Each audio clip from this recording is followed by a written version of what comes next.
السلام علیکم۔ پاکستان میں امن و امان اور اس کے حوالے سے کیا کرنے کی ضرورت ہے؟ آج پرائم منسٹر کراچی میں امن و امان کی صورتحال کے حوالے سے بریفنگ دے رہے تھے اور وہاں پہ انہوں نے پاکستان کے بہت بڑے ایک پاور پروجیکٹ کا بھی افتتاح کیا 2200 میگا واٹ کا۔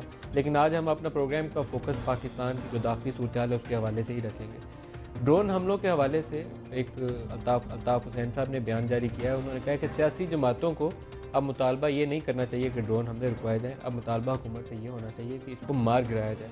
لیکن اس کے ساتھ انہوں نے یہ کہا کنڈیشنل سٹیٹمنٹ ہے، تو باقی سیاسی جماعتیں یہ بھی چیز مانگیں کہ پاکستان کے اندر جو طالبان اور دہشت گرد ہیں اس کا خاتمہ کیا جائے۔ یہ کیسے کیا جائے اس کے اوپر ہم پروگرام میں بات کریں گے۔ پنڈی والے واقعے میں ایکچولی کیا ہوا، اس کے کتنے لوگ تھے جو اس واقعات کی ان فسادات کی نظر ہوئے، اس کے اوپر بھی سوال کریں گے، کیونکہ سوشل میڈیا کے اوپر دونوں گروپس اپنی اپنی مرضی کے نمبرز ڈال رہے ہیں، جس سے نفرت بڑھ رہی ہے، کم نہیں ہو رہی۔ تو وہ بھی پوچھیں گے کہ کیا ہوا ایکچولی اس دن، کتنے لوگ تھے جو اس کا نشانہ بنے۔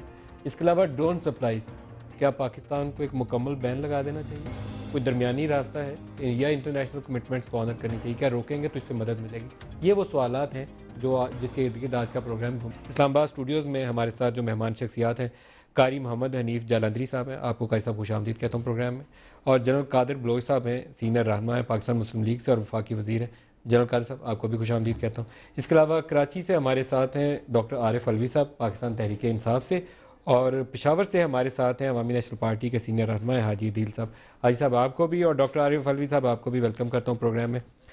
جنرل قادر بلوچ صاحب آپ سے آغاز کر لیں، ڈرون حملے کو مار گرانا کیا یہ ایک آپشن ہے پاکستان کے لیے؟ پاسبلٹی ہے، اس میں کوئی شک نہیں۔ اگر چاہے ڈرون گرائے جا سکتے ہیں، یا ایسی کوئی بات نہیں ہے کہ ہمیں ایبیلٹی نہیں ہے یہ کام کرنے کا، لیکن اس قسم کے کام کرنے سے پہلے سوچنا یہ چاہیے کہ اس کے نتیجے کیا نکلیں گے۔ سوچ سمجھ کے کارروائی کریں۔ ڈرون اگر گرانے ہیں تب بھی پاکستانی فوج کو پاکستانی عوام کو منحص القوم فیصلہ کرنا پڑے گا کہ یہ ایک فیصلہ ہے پورے قوم کا، اور اگر وہ فیصلہ کرتے ہیں، گرانے کی کارروائی کرتے ہیں، پھر تو وہ اچھی کارروائی ہوگی، اس میں کوئی خرابی نہیں ہوگا۔ اگر پاکستان کے تمام سیاسی جماعت جن کی نمائندگی پارلیمنٹ کے اندر ہے یا نہیں ہے، بار ہیں، علماء دین، مختلف مکتب فکر کے لوگ، سب کے سب مل کے اگر ہم یہ فیصلہ کر لیتے ہیں کہ یہ ایک آپشن ہے اور یہ ملک کے مفاد میں ہے، پھر تو بالکل جانا چاہیے، کرنا چاہیے اس کو۔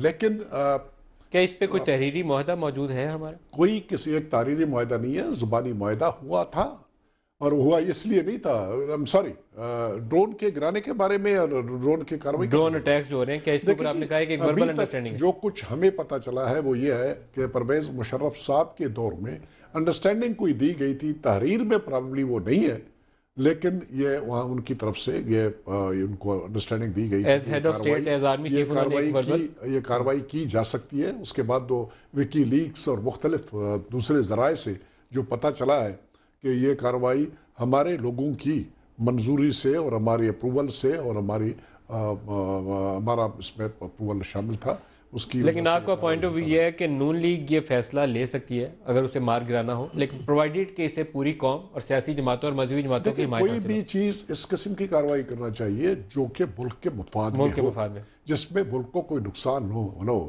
جس میں ملک آئسولیٹ نہ ہو، جس میں ملک کی اکانومی جس دہج پہ آج پہنچی ہوئی ہے، آج چیخیں لوگوں کی نکل گئی ہیں ٹماٹر کی قیمت پہ اور آلو کی قیمت پہ اور فلان کی قیمت پہ اور فلان کی قیمت میں، 500 آپ نے بلین روپیز سرکولر ڈیٹ کے پے کیے، اسٹیل مل بیٹھا ہوا ہے آپ کا، پی آئی اے کا بیڑا غرق ہو گیا، واپڑا کہاں سے کہاں چلا گیا، جس کی بات کرو گندی گند ہے۔ اور اس وقت گورنمنٹ کو لوگ پکڑتے ہیں کہ جی وہ فلان نہیں کر رہا ہے، یہ نہیں کر رہا ہے، وہ نہیں کر رہا ہے۔ آئی ایم ایف کے پاس ہماری جانے کی ضرورت ہے۔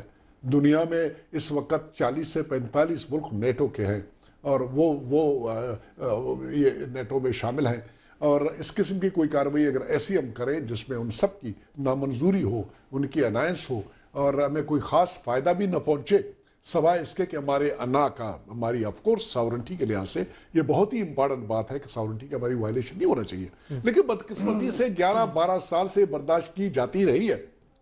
اچانک اس سٹیج کے اوپر جب ہر چیز شیمبل میں ہے، بالکل تباہی کی طرف پھر رہا ہے، سمجھ نہیں آ رہی کہ کون سی چیز کو ہم کیسے سنبھالیں۔ اس سٹیج کے اوپر ایک اور پنگا لینا، ایک وار ڈکلیئر کر لینا ایک سپر پاور کے ساتھ، نہ صرف سپر پاور کے ساتھ بلکہ 45-46 ممالک کے ساتھ، جس میں مسلم ممالک بھی شامل ہیں، میرے خیال میں اس قسم کی جو بات چیت اور اس قسم کے نتائج اگر آ سکتے ہیں کسی کارروائی سے تو بہتر یہ ہے کہ اس کو ایسے فورم میں لے جایا جائے جو کہ ملک کی مکمل نمائندگی ہو اور قاری صاحب سے پوچھیں اس میں مذہبی جماعتیں، قاری صاحب آپ میرے خیال میں اس سے بہتر نمائندہ ہمیں مل نہیں سکے گا، ان کی کیا آواز ہے مارگرہ حکومت پاکستان؟ بسم اللہ الرحمن الرحیم. ہمیشہ زمینی حقائق کو پیش نظر رکھنا چاہیے. جس طرح جنرل صاحب نے فرمایا کہ ہمیں یہ دیکھنا چاہیے کہ اس کا نتیجہ کیا ہوگا. میں تو یہ سمجھوں کہ پاکستان کے پاس وہ ٹیکنالوجی ہی نہیں ہے جس سے وہ ڈرون کو گرا سکے، اور ہمیں ہمیشہ قوم کو سچ بتانا چاہیے، حقائق کو چھپانا نہ چاہیے. ہمارا ایک المیہ یہ ہے کہ ہم قوم سے حقیقت کو، سچ کو چھپاتے ہیں، اور آج تک یہ بات چھپی ہوئی ہے کہ پاکستان نے کوئی انڈرسٹینڈنگ دی تھی یا نہیں دی تھی. ابھی ہمارے وزیر اعظم میاں نواز شریف صاحب جب امریکہ کے دورے پر گئے تو نیو یارک ٹائمز میں اس موقع پر رپورٹ شائع ہوئی کہ 1 نہیں 2 نہیں 3 نہیں 7 انڈرسٹینڈنگ ہمارے پاس ہیں جس کے اندر گورنمنٹ پاکستان نے ان کو اجازت دی ہے کہ آپ پاکستان کے اندر ڈرون مار سکتے ہیں. اور پھر یہ انڈرسٹینڈنگ اگر ہوگی تو ہماری افواج پاکستان کے درمیان اور امریکہ کے درمیان ہوگی. یہ سوال اصل تو افواج پاکستان کے ذمہ داروں سے ہونا چاہیے اور ان سے وضاحت آنی چاہیے. میں یہ سمجھتا ہوں کہ پاکستان جس سنگین صورتحال سے دوچار ہے تو پاکستان کو اس طرح کی کوئی فیصلہ لینا بہت مشکل ہوگا کہ وہ ڈرون کو گرائے. اس وقت پاکستان کی اقتصادی صورتحال آپ کے سامنے ہے. پاکستان کی مذہبی جماعتوں کی یہ مانگ نہیں ہے کہ حکومت پاکستان کوئی ایسا سٹیپ لے جس سے یہاں پر ایک جنگی کیفیت پیدا ہو جائے یا ہم امریکہ اور پوری دنیا سے لڑائی والی کیفیت میں ہو، تو آپ نہیں چاہتے کہ ایسا اقدام کیا جائے؟ میں سمجھتا ہوں کہ حقیقت پسندانہ جو بات ہے وہی کرنی چاہیے. ریشنل اپروچ تو بات یہ ہے کہ ڈرون حملے بند ہونے چاہیے. پاکستان کی آزادی، خود مختاری اور سلامتی پر یہ حملے ہیں، یہ بین الاقوامی قوانین کی خلاف ورزی ہے، یہ عدل و انصاف کے تقاضوں کے خلاف ہے، یہ پاکستان کی آزادی کے خلاف ہے. لیکن اس کے لیے اس کو گرانا، ایک جنگ اور مسلط کرنا، پاکستان اس کا متحمل نہیں ہو سکتا.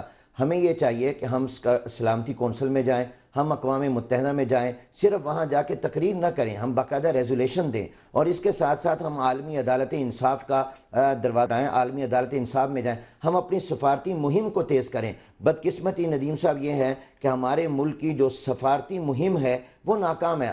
آپ اپنا ہمسایہ ملک دیکھ لیں، ہندوستان کو دیکھ لیں، اس کی سفارتی مہم کتنی تیز ہے. اب آپ ایران کو دیکھ لیں کہ ایران جو تھا اس نے اگر سوریا پر اٹیک سے امریکہ کو روکا ہے یا امریکہ کے ساتھ اس کا ایک معاہدہ ہوا ہے، اگرچہ اس معاہدے میں ایران نے بہت کچھ دیا بھی ہے لیکن بہرحال اس کی ایک سفارتی مہم کی کامیابی تو سامنے آئی ہے. تو اگر ایران جو کہتا تھا مرگ بر امریکہ، جو کہتا تھا شیطان بزرگ امریکہ، جو 1979 کے انقلاب ایران کے بعد پہلی فوجی پریڈ میں وہ جناب اس کے پرچم کو زمین پر بچھا کر اس سے فوجی گزر رہا ہے، لیکن آج آپ دیکھیے کہ ایران نے بھی امریکہ کے ساتھ معاہدہ کیا ہے، فرانس کے ساتھ کیا ہے، چائنا کے ساتھ کیا ہے، رشیا بڑی 6 طاقتوں کے ساتھ کیا ہے. لیکن بین الاقوامی سطح پر سفارتکاری کا تو کوئی متبادل نہیں ہے. دیکھیں نا، ایران میں قوم متحد بھی ہے، آپ کی قوم تو متحد بھی نہیں ہے، اور اس کے پاس تیل بھی ہے، آپ کے پاس تو آئل بھی نہیں ہے، اس کے پاس تو گولڈ بھی ہے. تو میرے کہنے کا مطلب یہ ہے کہ ہمیں حقیقت پسندانہ بات کرنی چاہیے. ڈرون حملے بند ہونے چاہیے، یہ پاکستان کی سلامتی کے خلاف ہے. سول لوگ اس کا نشانہ بن رہے ہیں، بے گناہ شہری بن رہے ہیں، لیکن اس ڈرون کو گرانے کی پاکستانی حکومت میں طاقت ہے میں سمجھتا ہوں نہیں ہے. اور ایسا مطالبہ کرنا کہ جس کا میں سمجھتا ہوں کہ ہمت ہی نہ ہو، وہ صرف ایک سیاسی گیم تو ہو سکتی ہے، وہ حقیقت پسندانہ بات نہیں ہو سکتی. عارف الوی صاحب، کیا ڈرون گرانا چاہیے؟ حکومت پاکستان کو کچھ اور کرنا چاہیے؟ کیا اسٹریٹجی ہونی چاہیے؟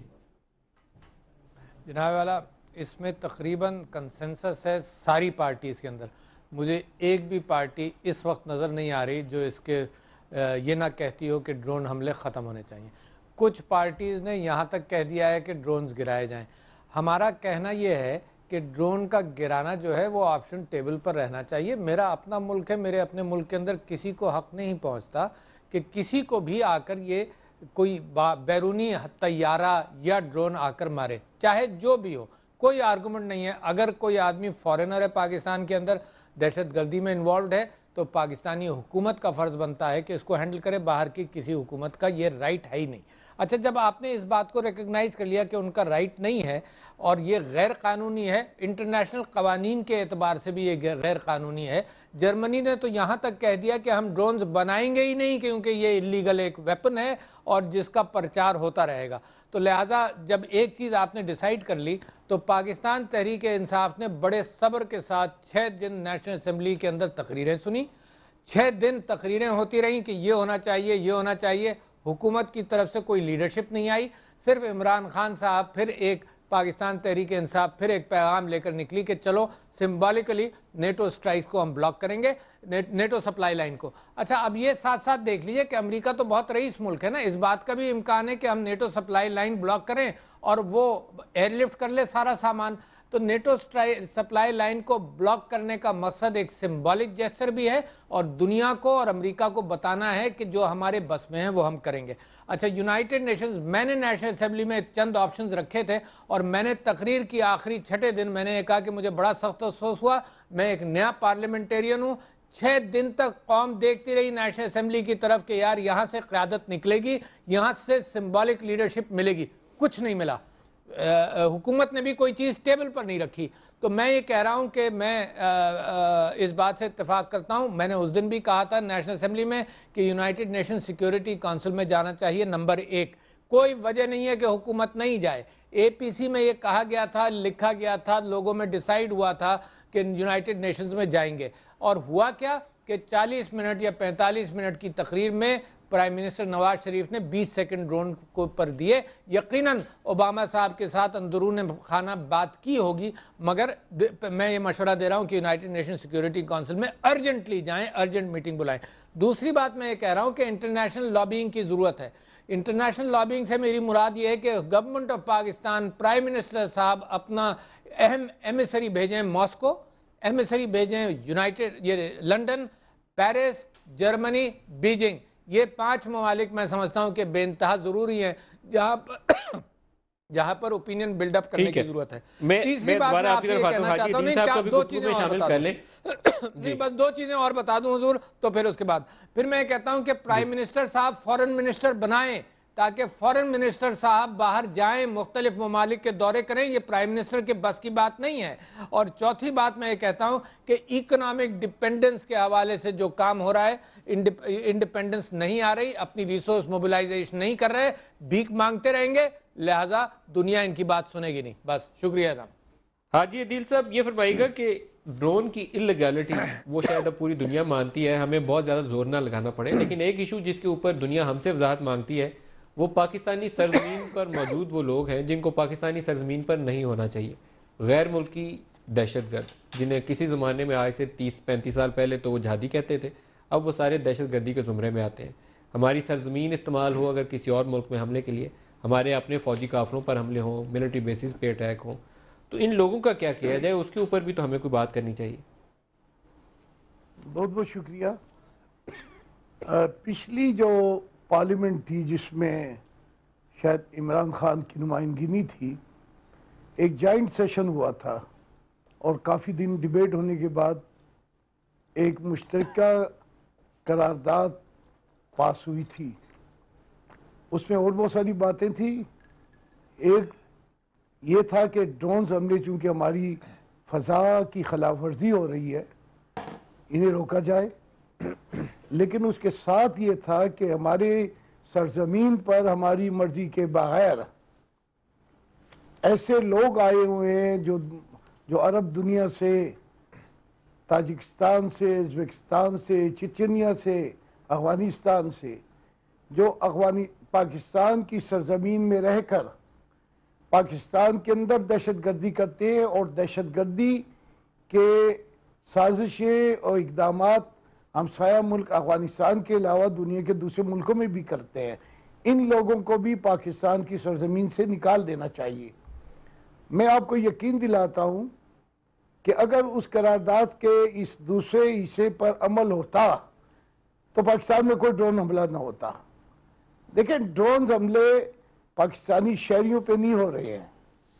پاکستانی شہریوں پہ جو حملے ہو رہے ہیں وہ تو ان دہشت گردوں نے کیے ہیں. وہ 50,000 کے قریب ہمارے شہری شہید ہوئے ہیں. ہمارے